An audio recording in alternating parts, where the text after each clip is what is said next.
tesalonicenses, después que se les predicó la palabra, atendieron bien al llamado. Se comportaron y aún así no tenían un referente, ya que ellos vivían en su contexto, ¿cierto?, entre algunos judíos y otros que eran griegos, que eran de otras culturas, o gentiles, como dice la Biblia. Atendieron al llamado y Pablo les habló de la resurrección de Jesucristo, eso lo vimos en el libro de Hechos, y ellos atendieron muy bien. Se entiende que ellos cambiaron todo, como lo dice acá ya en el verso, cuando ellos cambiaron de los ídolos, ¿cierto?, al Dios vivo y verdadero. Hubo un cambio en ellos, de ser politeístas, o sea, creían muchos dioses que no eran Dios, a un solo Dios, a Jesucristo. Entonces eso fue loable lo que ellos hicieron en cuanto a su conversión, y han tenido varias características positivas. Ellos anunciaron no solo el Evangelio en su ciudad, sino que en toda la provincia. Ellos salieron de su lugar no puedo decir de confort, porque en realidad ellos la empezaron a pasar muy mal, porque en realidad empezaron a ser perseguidos por las mismas religiones y por el mismo Estado que en aquel tiempo imperaba. Vamos a leer el 7. De tal manera que habéis sido ejemplo a todos los de Macedonia y de Acaya, ya que han creído. Porque partiendo de vosotros ha sido divulgada la palabra del Señor, no solo en Macedonia y Acaya, sino también en todo lugar vuestra fe en Dios se ha extendido, de modo que nosotros no tenemos necesidad de hablar nada, porque ellos mismos cuentan de nosotros la manera en que nos recibisteis y cómo os convertisteis de los ídolos a Dios para servir al Dios vivo y verdadero, y esperar en los cielos a su Hijo, al cual resucitó de los muertos, a Jesús, que nos libra de la ira venidera. En el verso 4 que habíamos estudiado, cuando termina a hablar de la elección de ellos, o que ellos habían sido elegidos por Dios, acuérdense que se produce una división entre un versículo y otro, y toma como otra connotación, y esa connotación que difiere que hace como por decir una separación, aunque aquí los versículos se entiende por los números que parece que una consecuencia, pero nos vamos dando cuenta, de acuerdo a los estudios, que va resaltándose ciertas virtudes que han tenido estos tesalonicenses. Entonces, otra virtud que encontramos en esto, en el verso 7, de tal manera que habéis sido ejemplo a todos los de Macedonia y Acaya, que han creído. Otra virtud notable o loable de los tesalonicenses, que después de ser imitadores de Pablo y Cristo, acuérdense que ellos dicen que habían sido primero imitadores de Pablo y Cristo, ¿ya? Ellos fueron merecedores de ser también imitados o ser ejemplo a seguir. La iglesia se ha vuelto un ejemplo a todos los que habían creído, un modelo a seguir incluso para cristianos más maduros. Entonces, como una virtud, una característica, después de que ellos imitaron a Pablo, sus seguidores y a Cristo, ellos después pasaron a ser tan buen ejemplo, y se deduce, yo creo por lógica, aunque no usamos siempre la lógica, de que si usted tiene un buen referente a imitar, lo más probable es que si usted imita algo bueno, eso bueno se le va a quedar en usted. Entonces después se va a ver viceversa, los que a usted le vean, en razón a lo que usted imitó, va a ser bueno. Si usted imita lo malo, se transmite lo malo, etcétera, como una idea general. Y aquí la palabra cuando dice, y de tal manera que habéis sido ejemplo, esta palabra en el griego es cupos, o sea, tupos, con T, tupos, de la cual deriva la palabra tipo, o sea, pasaron a ser un tipo. Los tesalonicenses se convirtieron en verdaderos, por decirlo así, en un molde. Algunos comentaristas dicen como un plano a seguir. Fueron prototipos dignos de copiar o imitar. O sea, esa palabra, más allá de implicar como un ejemplo o buen ejemplo, porque hay malos también, ya es como dice acá, un tipo o algo positivo, un molde, un plano a seguir. Primera de Juan 2:6. Primera de Juan 2:6. Versión NTV dice: los que dicen que viven en Dios deben vivir como Jesús vivió. Vuelvo a leer. Los que dicen que viven en Dios deben vivir como Jesús vivió. Nosotros a quién imitamos de manera general? A Cristo. ¿Y cómo encuentro a Cristo? En las Escrituras.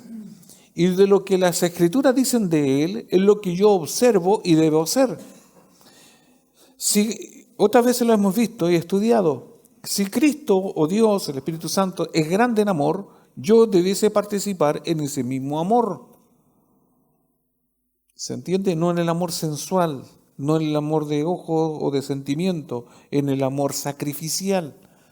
Entonces, si yo digo amar a Dios porque Él me ama, practico eso y ahí se deduce que yo estoy imitando a Cristo. Muchas veces se dice o se malinterpreta de seguir a Jesús como un estereotipo de las películas, en el sentido o mal entendido, así como Jesús fue modesto, y ustedes saben que han habido monjes a través de la historia, ya que se han separado de la sociedad y han vivido de una manera andrajosa, así con simplemente una túnica, en un monasterio, pasando hambre y frío, porque la pobreza que vivió Jesús, ellos la están viviendo. Error. Ese no es el tipo de Jesús que nosotros tenemos que seguir. Porque si bien Él se hizo pobre para que nosotros seamos ricos, no se trata del dinero. No se trata de una apariencia de vestimenta ser pobre, no. No es eso. Nosotros tenemos que imitar el carácter de Cristo. Y está en toda la Escritura. Porque Cristo es Dios. Entonces, si bien la Biblia, si leemos el Nuevo Testamento, tenemos que imitar a Cristo. ¿Y dónde aparece como la palabra Cristo? Nuevo Testamento.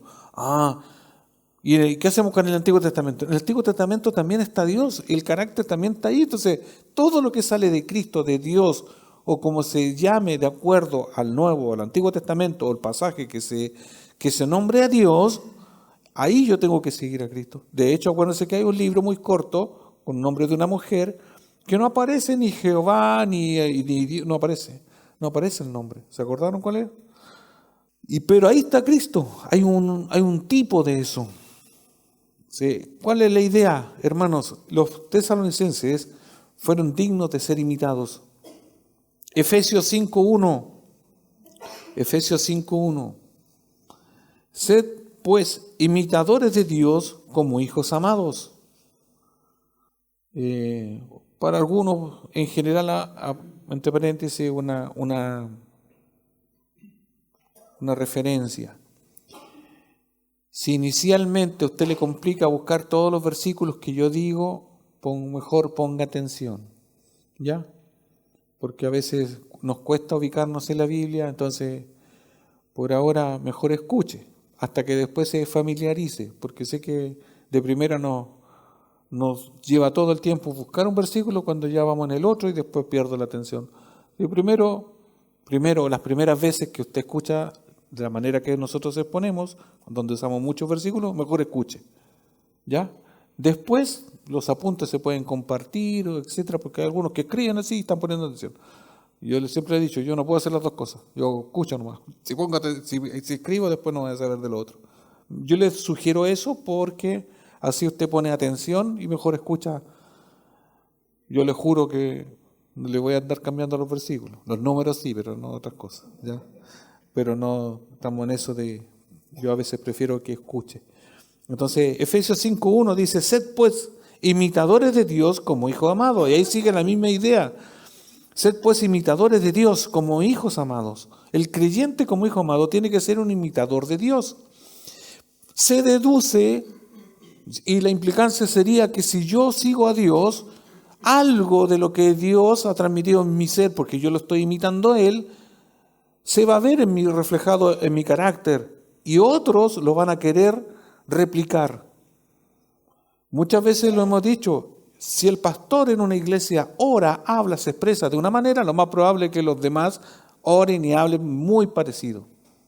Es una característica de las ovejas. ya, de imitar, a veces inconscientemente. Pero, hermanos, imitemos siempre lo bueno.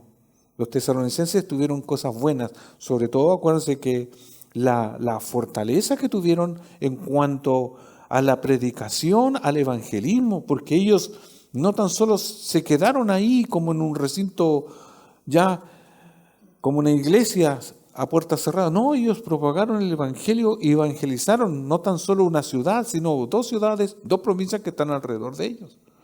Y en una dura ya represión.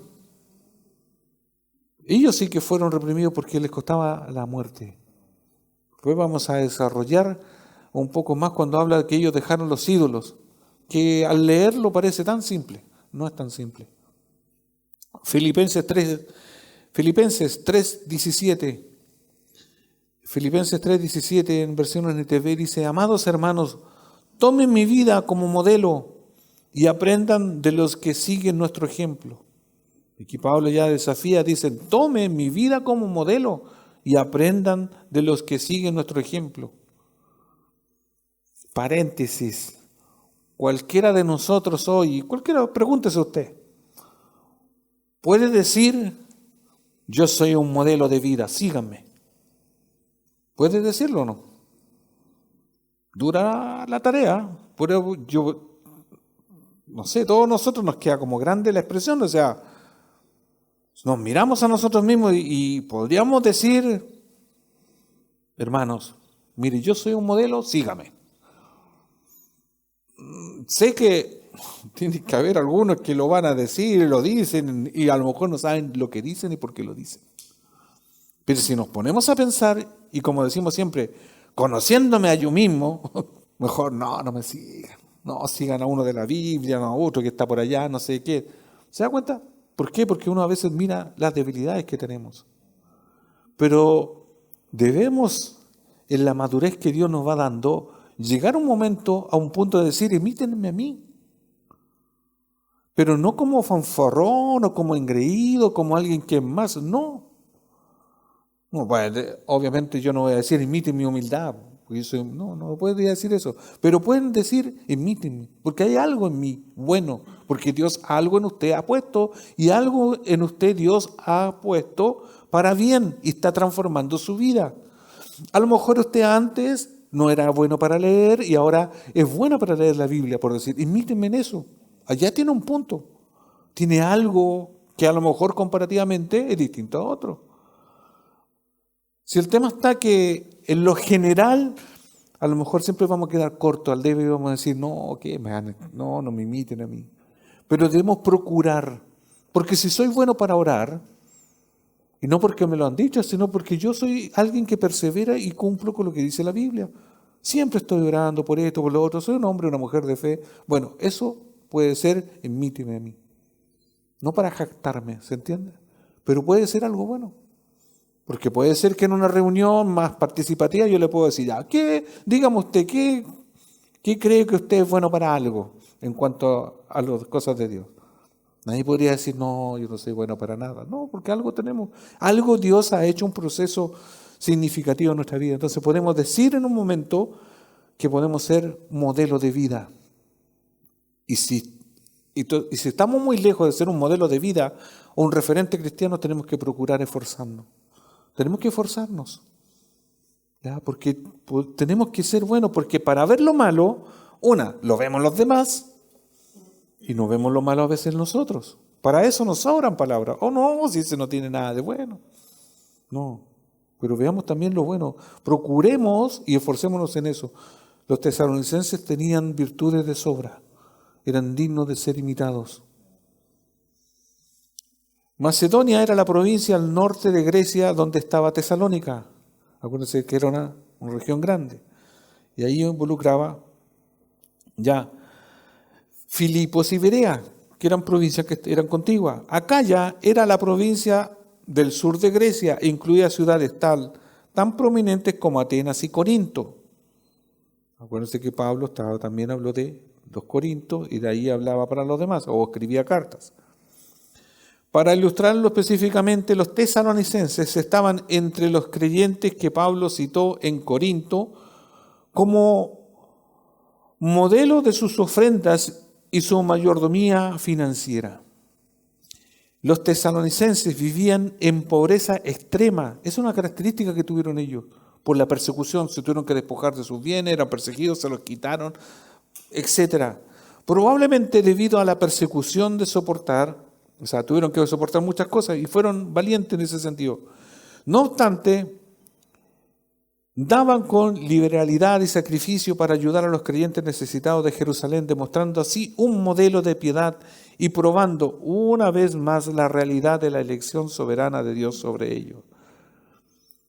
Ellos, vayan primero a segunda a los Corintios 8 del 1 al 5. Segunda a los Corintios 8 del 1 al 5. Los tesalonicenses vivían en una ciudad, lo he dicho muchas veces, los tesalonicenses vivían en una ciudad a la orilla de un puerto. Era una ciudad muy concurrida. Ya, al ser muy concurrida, por todos los idiomas, por todas las naciones de aquel entonces que pasaban por ahí, comercializaban por ahí y todo lo demás, ya, aparte de eso, ellos fueron, por haber creído en Cristo, fueron perseguidos, fueron saqueados, se quedaron, por decir, con nada, se quedaron con su fe nomás. Por lo mismo fueron pobres en extremo. Pero en su pobreza dieron más que otros. Y miren una característica positiva en la cual después Pablo, en otra carta, habla de los tesalonicenses. Miren la virtud que tuvieron ellos. Segundo a los Corintios 8 del 1 al 5. Dice, versión NTV, dice: ahora quiero que sepan, amados hermanos, lo que Dios en su bondad ha hecho por medio de las iglesias, aquí está en plural, por medio de las iglesias de Macedonia. Ahí incluye Tesalónica, Filipos y Berea. Y aparte de Filipos y Berea, los tesalonicenses habían influido en ellos.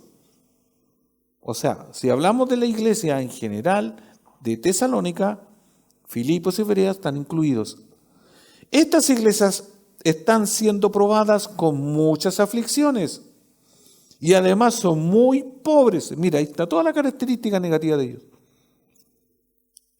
Pero a la vez rebosan de abundante alegría, que lo vimos el otro día en medio de la tribulación. Usted puede estar atribulado, puede estar empobrecido, literal, pero puede tener gozo en el Señor, una alegría que desborda la alegría de emoción, porque Cristo es el que a usted y a nosotros y a los de Tesalónica lo sustenta y lo sustentará. Dice, pues puedo dar fe de que dieron no solo lo que podían, sino aún mucho más, y lo hicieron por voluntad propia. Nos suplicaron una y otra vez tener el privilegio de participar en la ofrenda para los creyentes de Jerusalén.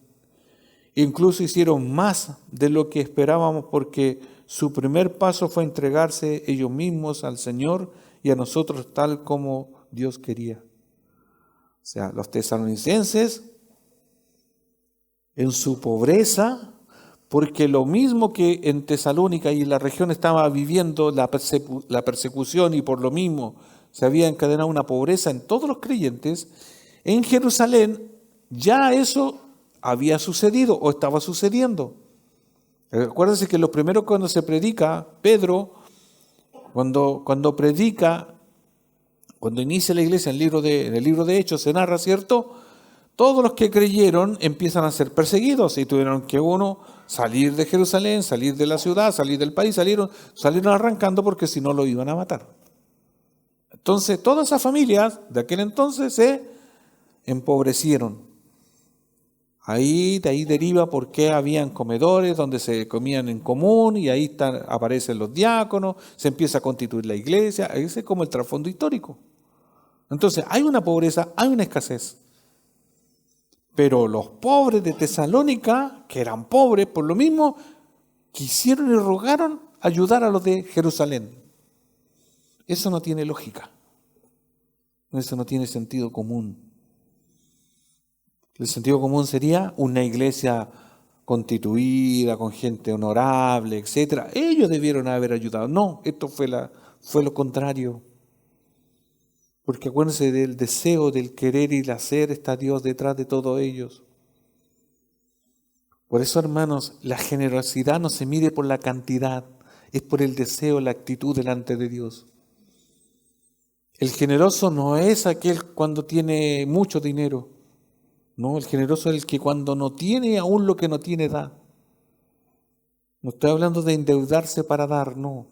Eso no es bíblico, sino de lo poco que pueda tener. Muchas veces yo lo he dicho, ¿cómo yo en lo particular me sorprendería si la iglesia, los asistentes, un día me insistieran tanto por dar? Como raro sería. Es que yo quiero dar, no, pero es que ya tenemos no, es que quiero dar más todavía.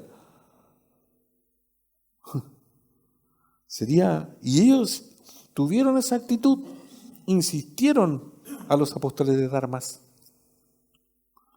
Hermanos, no es una crítica a esta iglesia, sino que es un llamado de que, así como ellos, como buen ejemplo, tenemos que imitar el ejemplo que cuando damos nosotros generosamente, no es cuando yo tenga el mejor trabajo, es cuando mi corazón se despierta el deseo de dar. Si no está eso, nunca va a dar, ni cuando usted se afirme, como decimos nosotros, no, cuando yo ya pague todo, ahí sí que voy a hacer. No, el generoso da cuando aún tiene poco.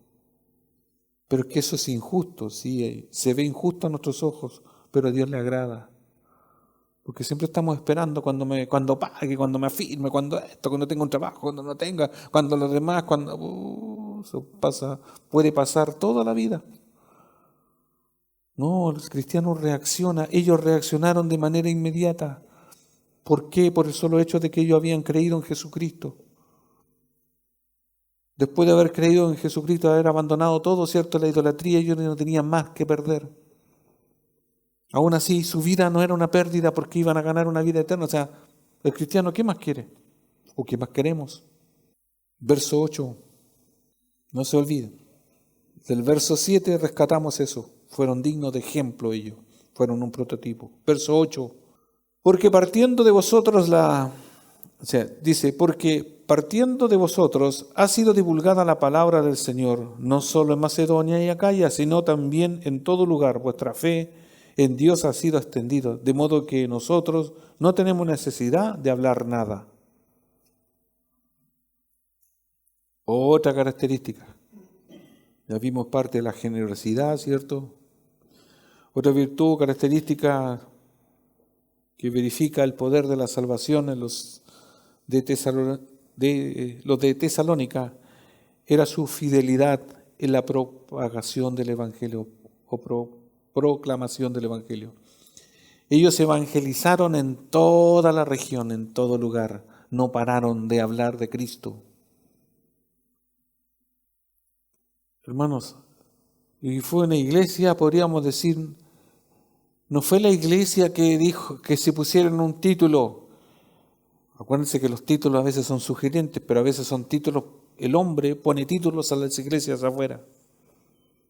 Nosotros tenemos un nombre en la iglesia, sí. Pero a veces las iglesias de hoy, te voy a hablar de hoy primero, ya, le pone un título.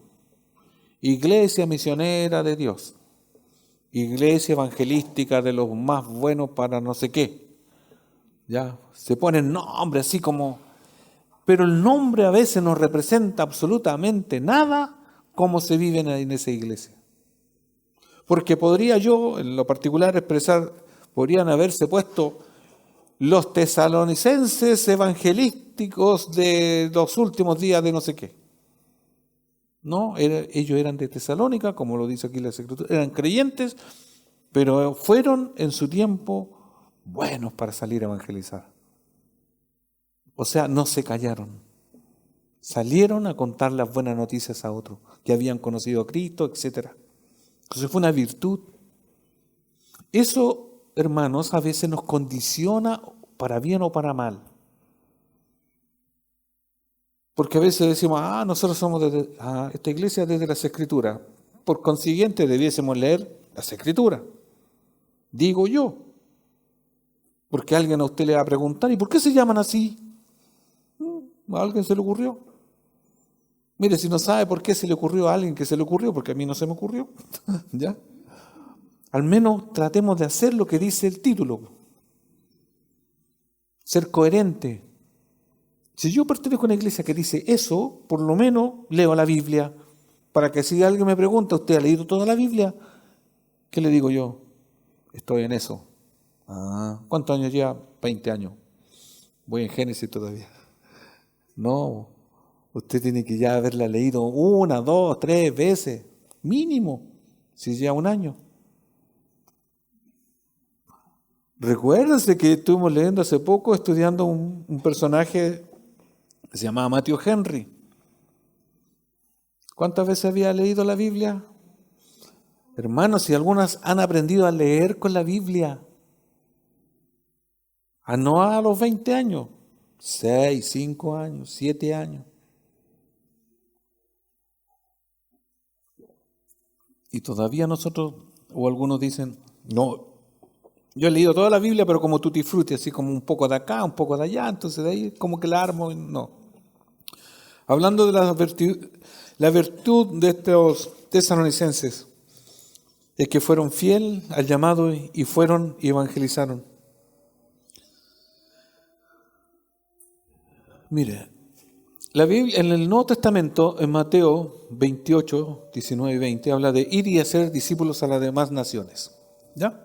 Y bautizándonos en el nombre del Padre, del Hijo y del Espíritu Santo. Y enseñándole todas estas cosas. Un detalle que no lo encontré aquí, sino que en otro estudio que estoy haciendo paralelo, mire, este es un dato curioso que yo se los voy a compartir gratis.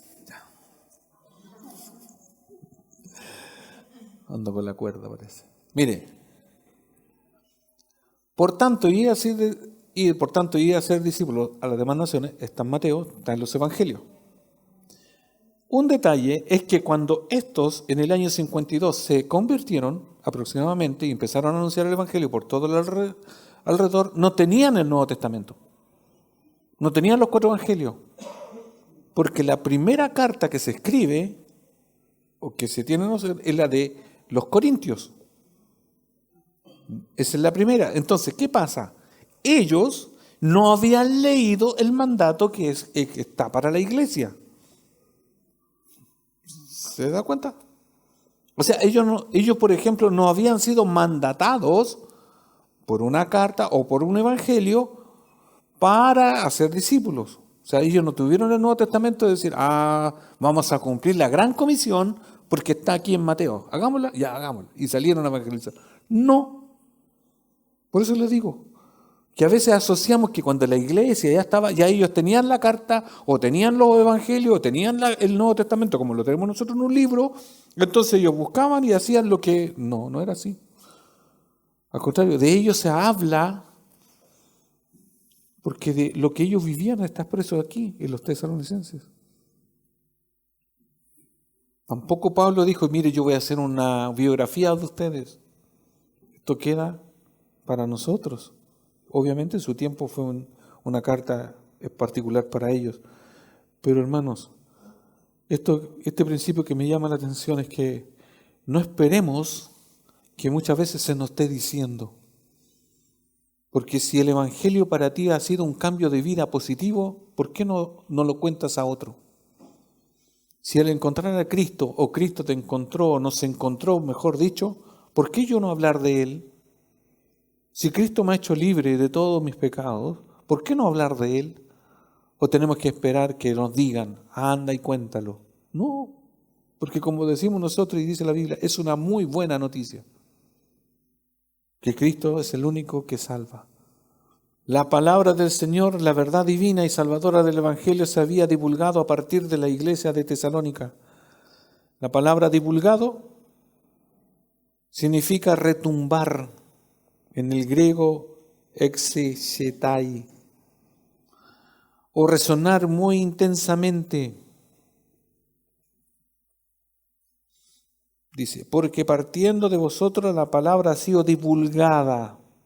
O sea, a partiendo de vosotros ha sido divulgada la palabra del Señor. Esa palabra divulgada, ¿por qué uno la desarrolla? Para ver la profundidad que tiene eso de divulgar. No es si contar algo nomás, sino que ese retumbar, fuera del Nuevo Testamento, el término se usa para referirse al retumbar de la trompeta o de un trueno. No es hablar. Mira la connotación que va derivando la palabra esta en el original. O sea, es como una voz de trompeta. ¿Han escuchado que Dios habla con voz de trompeta? ¿Cuántos han escuchado una trompeta aquí al lado? ¿Ensordece o no? Tiene fuerza, tiene poder, ¿cierto? Tiene alcance. Ni hablar de un trueno. ¿El trueno cómo suena? Fuerte, despacito, como eso. ¿Lo escuchan algunos? Entonces, ¿cómo debe ser la intensidad, por decirlo así, de divulgar la palabra? ¿Cómo debe ser la intensidad? Si lo llevamos a nuestro tiempo, a lo mejor, y podemos hacer un mea culpa nosotros, ni como trompeta de cumpleaños divulgamos nosotros el Evangelio. Así suavecito, así, ni se escucha. ¿O no? ¿Cuándo fue la última vez que usted divulgó la palabra? ¿Cuándo fue la última vez? Y a lo mejor la última vez cuando lo divulgó fue así, medio, como somos a veces los chilenos, ¿cierto? Así como, sí, como sugerente, así como, ¿o no? No somos confrontacionales sabiendo que el alma que le estamos predicando la palabra de Dios puede estar entre irse al infierno o tener vida eterna. Entonces no divulgamos no tenemos ese poder como sale aquí, ¿cierto? Que era, o con ese ímpetu como el instrumento de una trompeta o un trueno, de divulgar con fuerza, con retumbar. Yo no soy mucho de hablar sobre el tiempo del verbo y todo eso, pero a veces yo lo digo. ¿Por qué? Porque acuérdense que tiene un significado más profundo el uso de las palabras en el original. Porque aquí dice, porque partiendo de vosotros ha sido divulgada la palabra del Señor. Queda así como una idea que ha sido divulgada, que fue anunciada, simple. Pero el uso de la palabra en el original, exegetai, indica sonar continuo, o sea, un sonar continuo y audaz de la iglesia en el mensaje del Evangelio. O sea, no fue un toque trompero, así, tú, listo. No, esto fue retumbar de estar siempre así, que tiene el alcance continuo. ¿Ya? O sea, no es que un día nosotros divulguemos, llevemos la palabra, el pastor dijo un sábado, nos vamos a juntar a las 4 de la tarde, vamos a ir a divulgar el Evangelio, o a hacer evangelismo, o ese día nomás. ¿Y el resto de la semana? No. Pero ya lo hicimos, cumplimos la gran comisión. No, debe ser siempre, yo siempre lo he dicho, el llevar el Evangelio es algo, puede ser corporativo, como iglesia, que nos organicemos, o un grupo de hermanas, de hermanos, sí, está todo bien. Pero debe ser siempre continuo. No una vez, porque una vez o dos se diluye en el tiempo. No seríamos como este retumbar, como un trueno, como, ¿cierto? Como una trompeta, no tiene ese mismo alcance. Porque es como, ¿han escuchado la expresión? Como caballo inglés o como caballo chileno. Ahí está cuando corre nosotros. Son caballos chilenos, sí. ¿Ya? No, nosotros debemos ser siempre diligentes. Recuerde o recordemos, está en juego las almas de los que no se le ha hablado del Evangelio. Y no demos por asumido que ya tienen que haber escuchado por ahí. No nos podemos desligar de la responsabilidad individual. Si a mí no se me ocurre, si yo no lo hago, no digan, el pastor El pastor nunca me dijo. No, usted lo sabe si lo leyó en el Evangelio, porque como usted ha leído la Biblia, se ha topado con que usted tiene que llevar el Evangelio a los demás. Entonces ya es responsable. Yo soy responsable, todos somos responsables.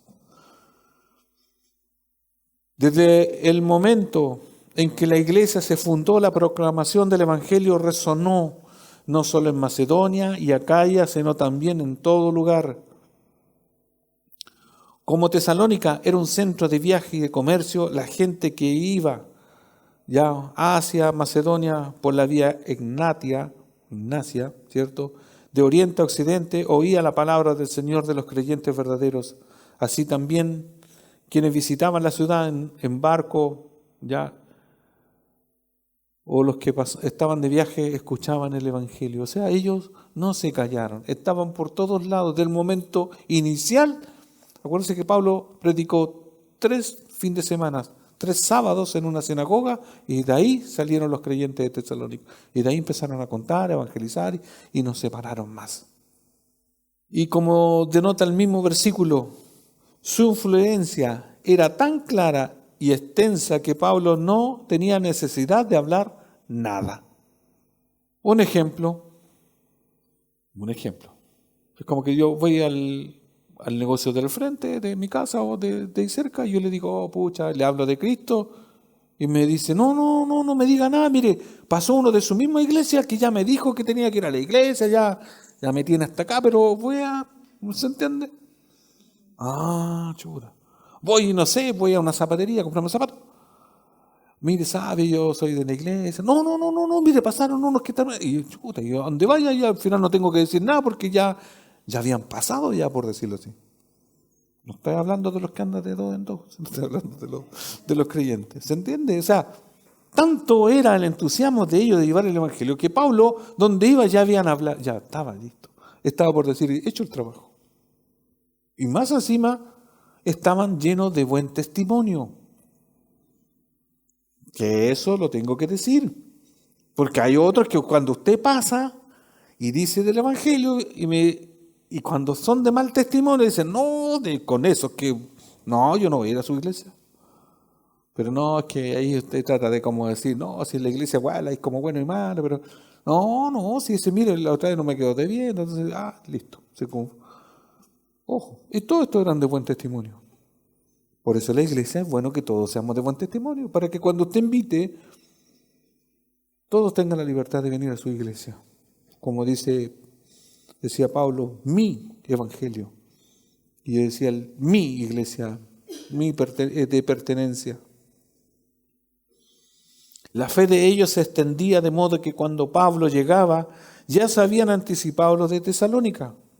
En su celo por llevar la palabra y por vivir ejemplarmente ya a Cristo en una sociedad corrompida, es posible que el apóstol contase a los oyentes en lugares a los que quería alcanzar en el Evangelio el ejemplo de los tesalonicenses, pero los mencionaba, los oyentes ya conocían el testimonio de ellos.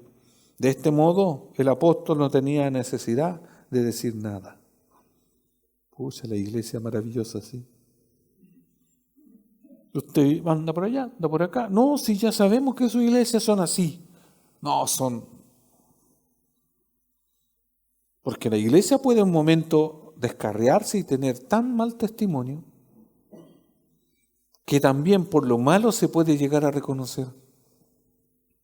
Ustedes saben que en las redes sociales está lleno de iglesias, paréntesis o comillas, que a veces no son iglesias y que son de muy mal testimonio y que lamentablemente opacan el Evangelio. Ustedes se van a los comentarios, dicen todos los evangélicos son iguales, no evangélicos, le ponen otros nombres, ¿ya? Entonces, ¿qué hace uno ahí? Y uno trata de decir, no, nosotros somos de los buenos, o somos distintos, no sé, y cuesta batallar con eso. Es como decir, nosotros mismos los desprestigiamos con nosotros mismos. Por eso, hermanos, el testimonio y todo lo demás tiene que ser en el Señor. Así estos tesalonicenses imitaban a Cristo, ellos imitaban a los otros, eran de buen testimonio. Su virtud más loable en este punto era la evangelización, no pararon, andaban por todos lados, ¿ya? no andaban descreditando el Evangelio, sino hablando de Jesucristo. Así Pablo, lo voy a hacer en expresión chilena, estaba así. Se tiene que haber sentido orgulloso. Verso 9. Dice, porque ellos mismos cuentan de nosotros la manera en que nos recibisteis y cómo os convertiste de los ídolos a Dios para servir al Dios vivo y verdadero. La versión NTV dice, vamos a dividir en el 9a y en el 9b para hacer una distinción. Dice, pues no dejan de hablar de la maravillosa bienvenida que ustedes nos dieron hasta ahí nomás. Ellos por todo lugar, Macedonia y Acaya, daban la bienvenida. Ellos proclamaron el Evangelio. O sea, fueron, por decir, famosos en su entorno. ¿Y qué de ellos se hablaba? Lo que dice a continuación, versículo 9b. Dice, ¿y cómo os convertisteis de los ídolos a Dios para servir al Dios vivo y verdadero? ¿Y cómo os convertisteis? La evidencia segura sobre la elección de los tesalonicenses era que ellos se sometieron al nuevo amo. La salvación significó una ruptura decidida con las religiones paganas y una nueva dirección para toda la vida personal. O sea, una distinción loable que tuvieron estos tesalonicenses era que ellos habían abandonado los ídolos. Se lo voy a poner en perspectiva o contextualizando hoy, antes de que los desmenucemos más.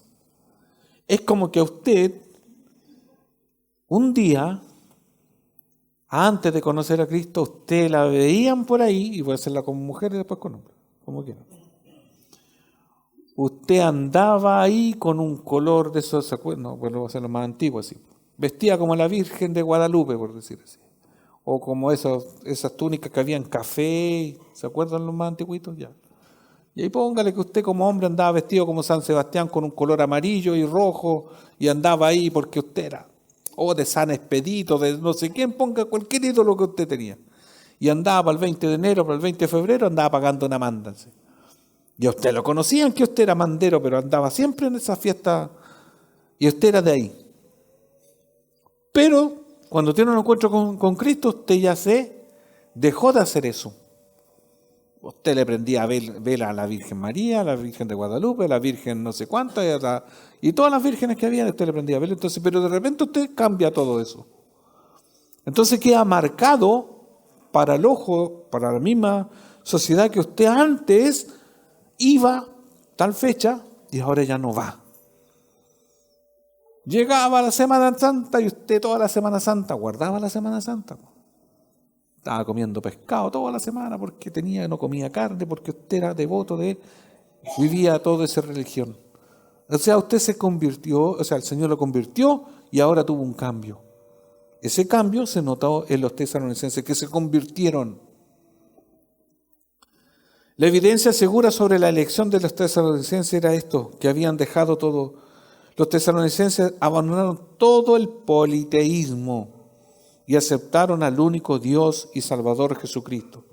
Acuérdense que poli es varios ídolos, tenían muchos ídolos.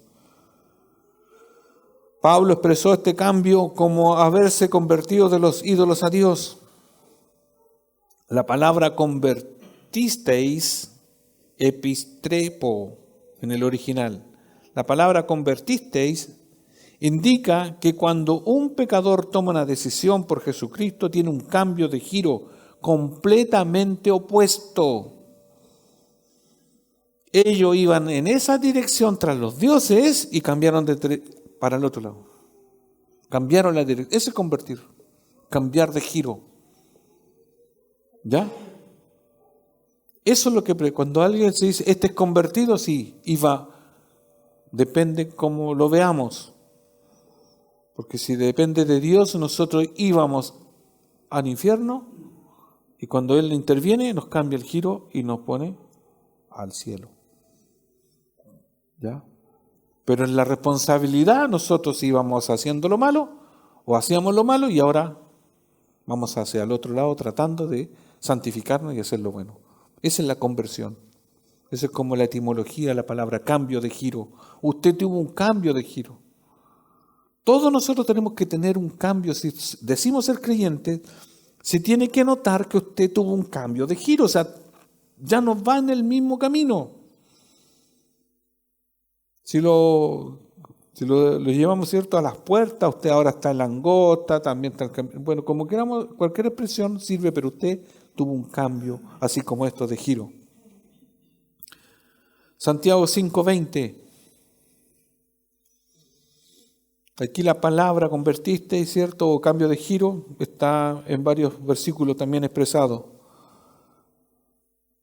Santiago 5:20 habla, dice, versión ATV, pueden estar seguros de quien haga volver al pecador de su mal camino, salvará a esa persona de la muerte y traerá como resultado el perdón de muchos pecados. Entonces, quien haga volver al pecador, o sea, quien haga cambiar el rumbo, va a ganar a alguien. O sea, si usted le dice a alguien, deja tu pecado y ese atiende al llamado, va a tener un cambio de giro. Aquí usaríamos, por decirlo así, la misma palabra. En Hechos 5:35, o sea, 9:35, Hechos 9:35, dice, entonces todos los habitantes de Lida y Sarón vieron a Eneas caminando y se convirtieron al Señor. El convirtieron también tiene la misma raíz, cambiaron de giro. Lucas 1:16, Lucas 1:16 dice, y hará que muchos israelitas vuelvan al Señor su Dios. Y se vuelvan, también deriva de la misma palabra, muchos cambiarán de giro. Estos israelitas se volverán al Señor, en el contexto de Lucas. La conversión o cambio de giro implica arrepentirse, apartarse de los ídolos y someterse solo al Salvador en fe. ¿Se dan cuenta? Entonces los tesalonicenses cambiaron de giro. Iban en pos de los dioses y ahora al único. Antes eran muchos, plural, ahora un solo Dios.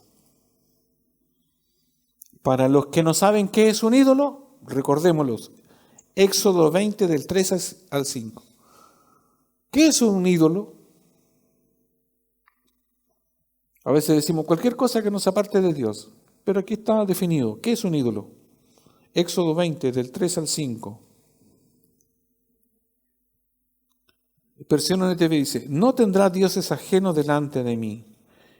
Y aquí dice, cualquier cosa que alguien se quiere hacer o crear, y aquí está la idea, no te harás imagen ni ninguna semejanza de lo que está arriba en el cielo, ni debajo de la tierra, ni en las aguas debajo de la tierra.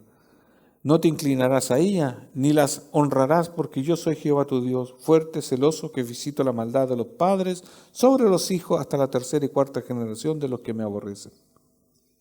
Entonces, cualquier imagen, ya, cualquier semejanza de lo que está arriba en el cielo, la tierra y debajo de la tierra, y cualquier cosa, eso es un ídolo. Mire, se adoran serpientes, animales, cualquier cosa, todo es un ídolo. Entonces, pero siguiendo desarrollando la idea, si alguien no tiene claro, los tesalonicenses dejaron sus ídolos, pero ¿cuáles serían en lo particular? ¿Cuáles serían los ídolos? Porque aunque los ídolos cambian, la idea de apartarse de Dios sigue. O la hechura de ídolos sigue aún, porque esa es una condición del corazón corrompido del ser humano. Este es un dato solamente particular de qué ídolos estamos hablando, a cuáles se menciona aquí, de cuáles o de los cuales ellos se apartaron. Se los leo. Hay registros históricos y arqueológicos de que en Tesalónica había una gran cantidad de deidades. Entre ellas se puede mencionar Zeus. ¿Se acuerdan del panteón griego? Ya, aquí está. Zeus, Apolo, Atenea, Artemisa, Isis, Osiris, Deméter. Deméter diosa, yo pensaba que era hombre, no era hombre, era diosa. Deméter dice, diosa de la agricultura y la fertilidad. Y saquen aquí sus conclusiones. Estas eran las que se estaban estos santuarios donde iban a tener, donde habían prostitutas y todo el cuento, y ahí estaban sus ritos. Poseidón, este también me causó, había un dios que se llama Pan. Aquí habemos harto idólatras del pan. No es el pan del pan de comer, pan, dios de los pastores y rebaños. Podemos comer pan entonces, ya. Hércules y Hades, dios del inframundo y de los muertos. Estoy mencionando algunos de todos estos dioses que estaban en Tesalónica. Hay registros históricos de esto. Cada uno de estos tenía su propio culto, sacerdotes, ritos, poderes adherentes, oraciones y actos de devoción personal. O sea, la influencia idolátrica en este punto, en esta ciudad, era demarcada, era muy grande. O sea, ¿fue difícil haber dejado todo eso? Si para uno que viene de un trasfondo católico, yo hablo por mí, así fue difícil en el sentido de que pasaba por una iglesia, yo le he dicho muchas veces, y la mano derecha se iba, ¿sí o no? Automáticamente. Pasaba por una de estas cositas, grutitas, las manos se iban a persinarse. Y costó porque después el Señor dice, listo. Para ellos, muchos dioses, muchos cultos. O sea, y estaba toda la ciudad impregnada con esto. Esto implicaba que los nuevos creyentes debían renunciar a su politeísmo y adoptar un novedoso monoteísmo, o sea, uno solo.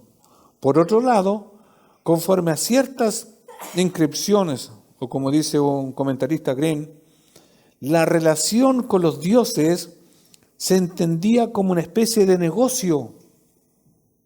Hazme esto y te daré aquello. ¿No se parece a pagar una manda? Eso ya existía desde siglos atrás. O sea, podríamos decir, en Tesalónica, el culto a todos estos dioses era muy parecido al paganismo de hoy, de ir a pagar una manda, pagarle a un santo, que no es santo, ¿cierto?, a una imagen, a lo que sea, y tener un trueque. Yo le doy 20.000, camino de rodillas a los Vázquez, no sé, a cualquier lugar, y sana a mi abuelita, sáname a mi hijo. Un trueque, un negocio.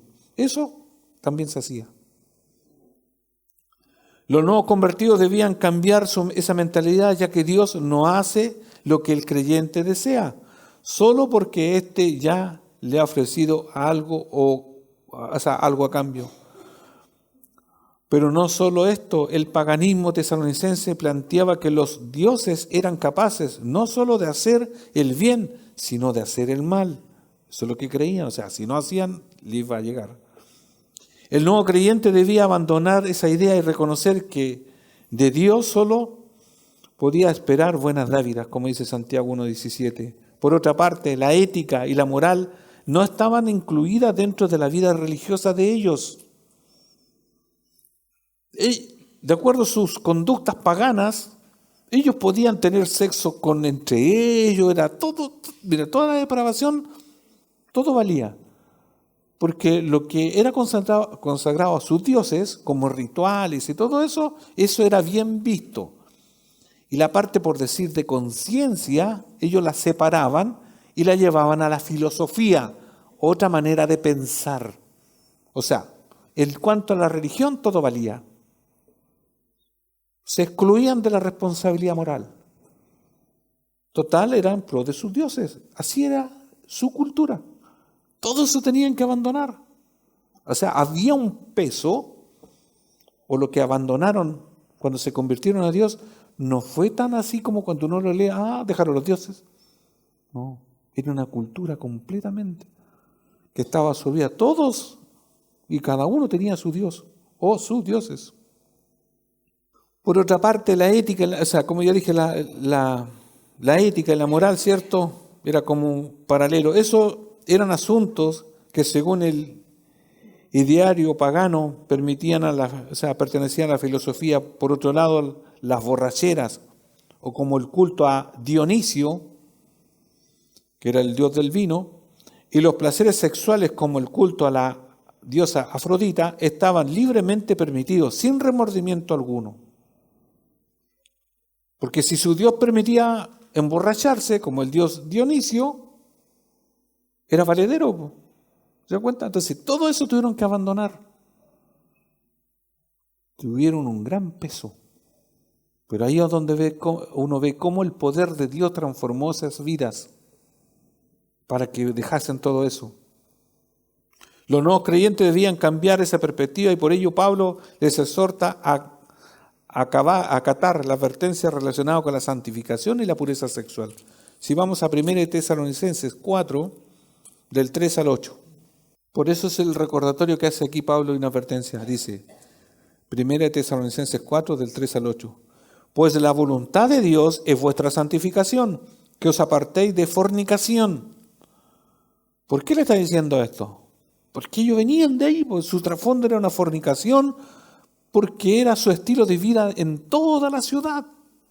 No como algunos solamente, era algo muy familiar para todos, era su cultura. Que cada uno de vosotros sepa tener su propia esposa en santidad y honor. Lo más probable es que pudieran haber tenido muchas esposas y nadie les decía nada porque era su cultura. No en pasión de concupiscencia, como los gentiles que no conocen a Dios, que ninguno agravie ni engañe en nada a su hermano, porque el Señor es vengador de todo esto, como ya os hemos dicho y testificado, pues no nos ha llamado Dios a inmundicia, sino a santificación. Así que el que desecha esto, no desecha al hombre, sino a Dios, que también nos dio su Espíritu Santo. O sea, todo este peso en cuanto a la santificación, al impacto de la cultura de los tesalonicenses, era muy grande en lo negativo. ¿Cómo no iban a ser perseguidos ellos? Porque realmente tomaron otra dirección, remaron contra toda la corriente. Sí, estamos en otros tiempos. Hermanos, ¿qué pasa con este tiempo? No están los ídolos como se supone en esta ciudad, ¿cierto? Pero ¿qué otros ídolos nuevos, pero vienen siendo ídolos al final que nos apartan de Dios? Usted sabe la influencia que está en los medios y las redes sociales de hoy. ¿Cómo tienen a nuestros hijos, o los más pequeños, cómo es la influencia hoy en medio de esta sociedad? Un desafecto con los padres, la pérdida de respeto, ya que ya nosotros los viejitos o los viejos estamos anticuados, nuestras ideas son para otro tiempo. Esto de que hay dos sexos, no, eso de ¿a dónde? Ni siquiera medieval, de masa, de la prehistoria. No, eso es anticuado. Tanta influencia que hay. A lo mejor la influencia, como decimos, que tuvieron los tesalonicenses no es la misma, pero se parece, porque toda influencia de maldad quiere apartarnos de Dios. Esta sociedad en general, las redes sociales y todo lo demás, quieren apartar a nuestros hijos, a los más vulnerables o de débil conciencia, apartarnos del camino. Todavía sigue enseñándose que venimos del mono. No sé hasta cuándo se van, hasta que encuentren un mono que calce, pero sigue toda esa teoría. Son mentiras. Y nuestros hijos, por eso, hermanos, la responsabilidad está en los padres, en nosotros, de decir la verdad de las Escrituras. Porque a lo mejor no está ese panteón de ídolos como acá, porque nos da risa, que el dios del vino, sí, pero está la influencia en cuanto al alcohol, las drogas, el sexo libre y todo. Esa influencia sigue estando. Y a veces todo está en un clic. Ahora ni siquiera la persona se puede trasladar a otro lugar. Como decía aquí, a un templo. No, puede ser en su casa. Pero entre todas las implicaciones difíciles de sobrellevar para los creyentes, sobresale una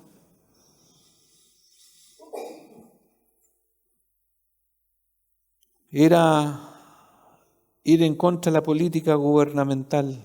O sea, aparte de la sociedad, estaba el Estado en contra de los creyentes. En Tesalónica la religión estaba íntimamente ligada a la economía, el civismo y la política. Imagínense cómo era todo esto. O sea, el que era creyente en Tesalónica no se podía zafar de la persecución. Por ejemplo, hoy usted es una persona que no conoce a Dios, se convierte al cristianismo, empieza a ir a una iglesia evangélica, por decirlo así, ¿cierto? El Estado a usted no le va a decir nada. Aparentemente me refiero, no sé, usted trabaja en un estamento público, no le van a echar porque usted es evangélico, no le van a decir nada. No va a perder, o simplemente usted no va a perder un bono, a usted no le pasa nada. Usted en su fe aquí en Chile hay libertad de culto. A ellos no, aquí en la sociedad de Tesalónica estaba todo involucrado. La política, lo cultural, lo que era con respecto al culto, todo eso era una mezcla. Por eso era difícil. Inclusive en la economía. Al ser una ciudad libre, no solo se había ahorrado, ¿cierto?, la vergüenza de que hubiera tenido tropas romanas acuarteladas en ella, sino que se gozaba del derecho de acuñar sus propias monedas. Así la evidencia, aquí se usa la palabra numismática, estudio relacionado con las monedas, los billetes, conecta el culto y la política al mostrar en piezas oficiales imágenes de dioses como Dioscuri, Heracles, Nike, Dionisio, Apolo y el Cabirus. ¿Y qué tiene que ver todo esto? Porque las monedas que se acuñaban, había un dios en una moneda. ¿Se da cuenta? O sea, en cada moneda que ellos tenían aparecía un dios. Entonces la sociedad, o sea, usted imagínese, la lucha para ellos, haberse convertido a Dios y más encima tenía que, para pagar andaban con una moneda que representaba un ídolo, un dios. O sea, está por todos lados todo, sí, todo tenía una influencia. ¿Y cómo se va a apartar usted si usted, hágalo hoy día la misma ecuación? Usted va a ir a pagar, usted va a comprar pan y lleva una moneda que para antes usted adoraba al dios de la moneda. O sea, estaba por todos lados impregnado la idolatría.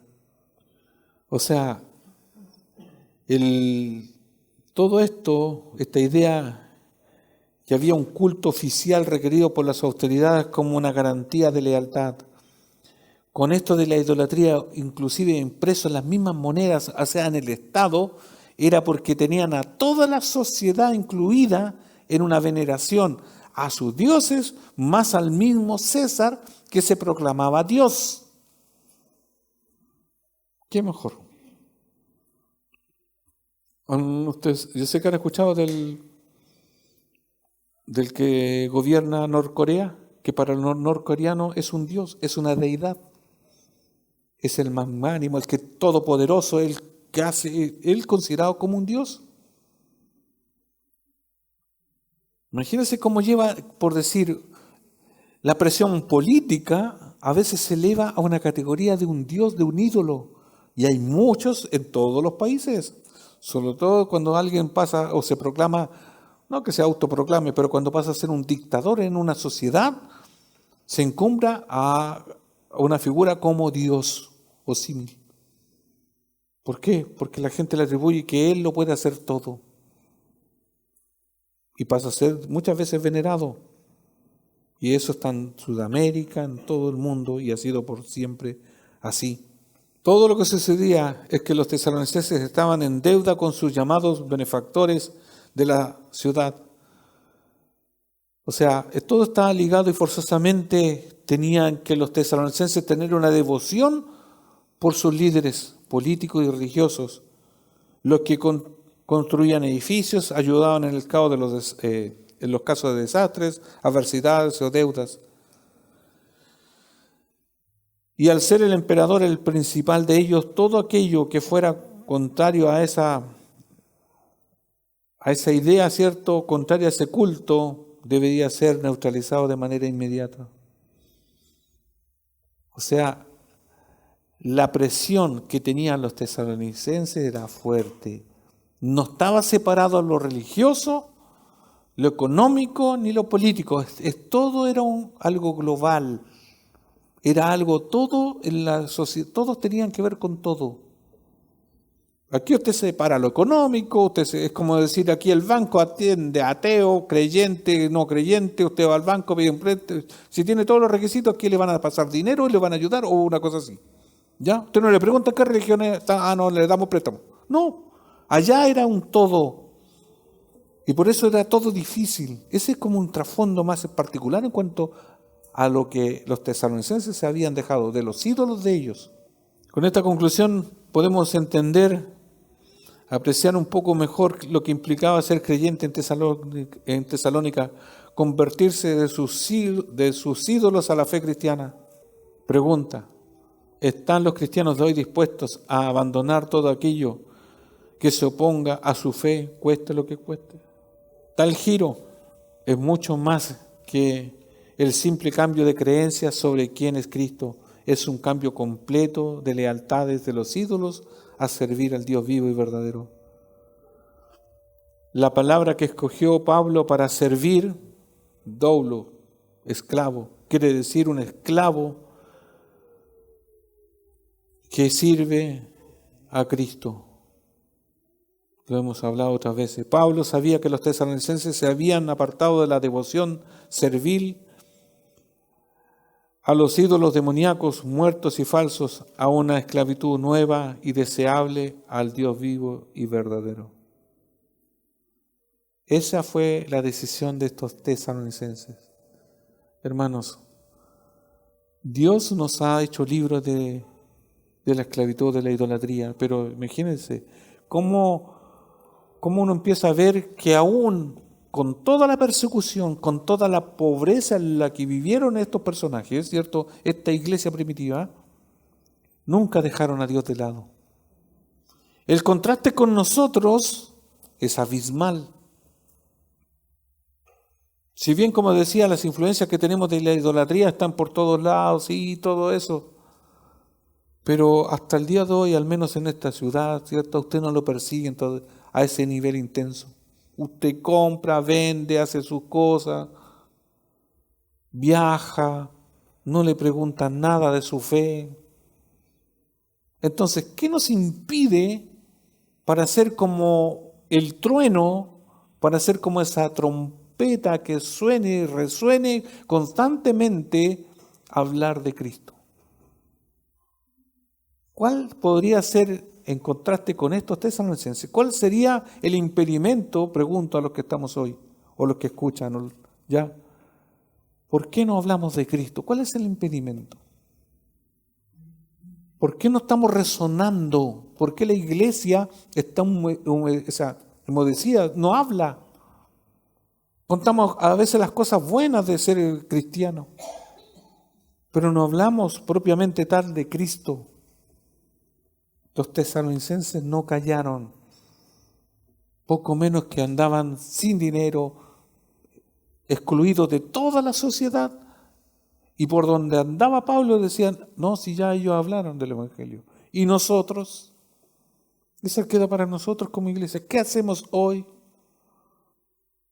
No, pero es que no, y ahí empezamos, no, es que no tengo personalidad, no, es que no tengo qué, no, es que no sé, no, es que no he ido a un curso de evangelización, no, es que voy a ir a un seminario, no, es que voy a ir, no, es que voy a ir. Ellos no fueron ni a un seminario, no les dieron ni un curso, nada, ellos tomaron la iniciativa, ¿por qué? Porque Cristo les dio libertad, salieron del mundo de la idolatría, les dio vida eterna y ahí funcionaron, y punto. No se dedicaron ni siquiera a construir una iglesia, porque en ese tiempo todavía usaban sus casas, andaban por todo lugar. Por eso tuvieron un impacto en la zona. Hermanos, el llamado es nosotros, en nuestra comodidad, en este tiempo, ¿qué estamos esperando? ¿Cuándo fue la última vez que hablaste de Cristo? No piense en que no, es que ya No, hágalo, hagámoslo, volvamos, porque nos va a llamar la atención del Señor. Porque todas las excusas son excusas. Póngase en pie. Padre, en el nombre de Jesús, Señor, quiero, Señor, representar a la iglesia pidiendo perdón si hemos dejado, Señor, la pasión por llevar el Evangelio. Porque sé que a veces nos quedamos enredados en un problema, que a veces no es tan problema, o el problema no tiene solución para nosotros, pero sí en usted. Y eso, Señor, a veces nos detiene de llevar el Evangelio a otros lugares, Señor, a otras personas. Ayúdanos, Señor, a no quedarnos en la comodidad o inclusive incomodidad, porque como sea debemos anunciar el Evangelio. Señor, ayúdenos. Veamos el buen ejemplo que nos produce y nos deja la Escritura en cuanto a los tesalonicenses. Que ellos, Señor, no tuvieron otro referente más que los discípulos, más que a Cristo. Y nosotros tenemos al mismo Cristo en nuestro corazón, tenemos el mismo ejemplo de las Escrituras. Por eso, Señor, ayúdenos y perdónenos, Señor, si hemos estado, Señor, ahí aletardados y no haciendo su voluntad. Señor, que usted despierte en todos nosotros el deseo de anunciar las buenas nuevas de salvación, para que todos podamos decir mi Evangelio, el Evangelio que me salvó mi vida, mi alma. Señor, anímenos en el nombre único de Jesús. Amén.